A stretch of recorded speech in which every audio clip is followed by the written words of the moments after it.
Hello guys, welcome back to Ashwalokam. Guys, നിങ്ങൾ തമ്പനിയിൽ കണ്ട പോലെ തന്നെ ഞാൻ എൻ്റെ ഒരു അനുഭവകഥ പറയാൻ വന്നിരിക്കുകയാണ്. വേറെ ആരെക്കുറിച്ചല്ല, ശ്രീ വിഷ്ണുമായ സ്വാമിനെ കുറിച്ചാണ്. ആവണങ്ങാട്ട് വിഷ്ണുമായ ചാത്തനെ കുറിച്ചാണ് കേട്ടോ. ഞാൻ സ്വാമീനെ പരിചയപ്പെട്ടിട്ടിപ്പോൾ ഓൾറെഡി ഒരു 2 വർഷമായിട്ടുണ്ടാവും. ഞാൻ എല്ലാ മാസവും എന്നെ കൊണ്ട് പറ്റുന്ന പോലെയൊക്കെ അവിടെ പോകാറുണ്ട് കേട്ടോ. എൻ്റെ എല്ലാ ആഗ്രഹങ്ങളും മൂപ്പര് സാധിച്ചു തരുന്നുണ്ട്.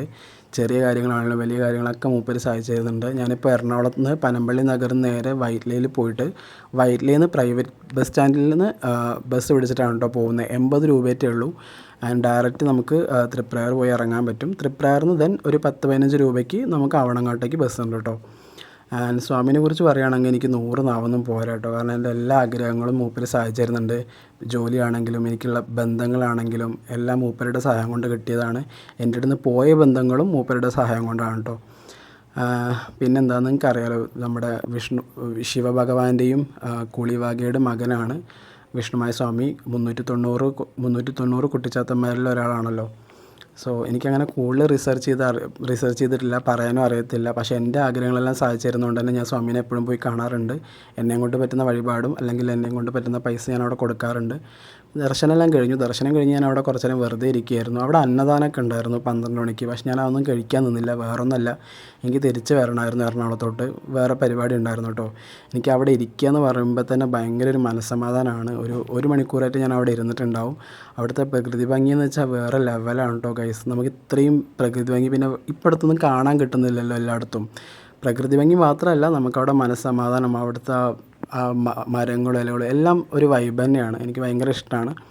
ആൻഡ് സ്വാമി, നിങ്ങൾക്ക് എന്തെങ്കിലുമൊക്കെ ആഗ്രഹം ഉണ്ടെന്നുണ്ടെങ്കിൽ നിങ്ങൾ സ്വാമീനെ വിളിച്ചാൽ മതി.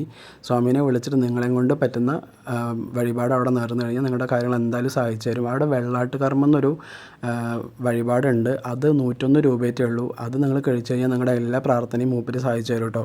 അല്ലെങ്കിൽ നിങ്ങൾ വിളിച്ചാൽ മാത്രം മതി, നിങ്ങളുടെ ആഗ്രഹങ്ങളൊക്കെ സാധിച്ചു തരും. അവിടെ നിന്ന് ഇറങ്ങിയപ്പോൾ എനിക്ക് നല്ല വിശപ്പുണ്ടായിരുന്നു. പക്ഷേ ഞാൻ ഒരു നാരങ്ങ വെള്ളം കുടിച്ച് നേരെ ബസ് കയറി. ഇനി ഞാൻ നേരെ തൃപ്രയാറിലോട്ടാണ് പോകുന്നത്. തൃപ്രയാറിൽ നിന്ന് എനിക്ക് ബസ് കയറിയിട്ട് വേണം എറണാകുളത്തോട്ട് വരാനായിട്ട്. ആൻഡ് വരുന്ന വഴി ഞാൻ നമ്മുടെ തൃപ്രയാർ അമ്പലം കണ്ടായിരുന്നു. ഞാൻ അവിടെ പോയിട്ടില്ല ഇതുവരെ, പക്ഷെ എനിക്ക് പോകണമെന്നുണ്ട്. അത് ഞാൻ ജസ്റ്റ് കണ്ടായിരുന്നു, വിൻഡോ സൈഡിലൂടെ കണ്ടായിരുന്നു.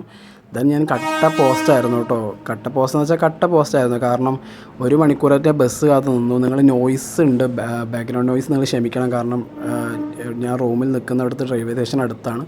സോ അതുകൊണ്ടാണ്. ദെൻ ഞാൻ ബസ് കയറി, KSRTCക്ക് ഞാൻ തിരിച്ച് ബസ് കയറി. 80 രൂപയേ ഉള്ളൂ. 79 രൂപയേ ഉള്ളൂ KSRTCക്ക്. ദെൻ KSRTC സ്റ്റാൻഡിൽ വന്ന് ഇറങ്ങി എറണാകുളത്തെത്തി. 2 മണിക്കൂർ കൊണ്ട് എറണാകുളത്ത് എത്തിയിട്ടുണ്ടാവും.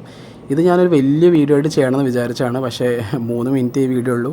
സോ വന്ന് ഞാൻ നല്ലപോലെ ഫുഡെല്ലാം കഴിച്ചു, കാരണം രാവിലെ ഒന്നും കഴിച്ചില്ല. അപ്പോൾ അത്രയൊക്കെ ഉള്ളൂ. നിങ്ങൾക്ക് ഈ വീഡിയോ ഇഷ്ടപ്പെടുകയാണെങ്കിൽ ഒന്ന് ലൈക്ക് ചെയ്യുക, എൻ്റെ ചാനൽ ഒന്ന് സബ്സ്ക്രൈബ് ചെയ്യുക. അപ്പോൾ ശരി ഗൈസ്, ടാറ്റ, ബൈ ബൈ.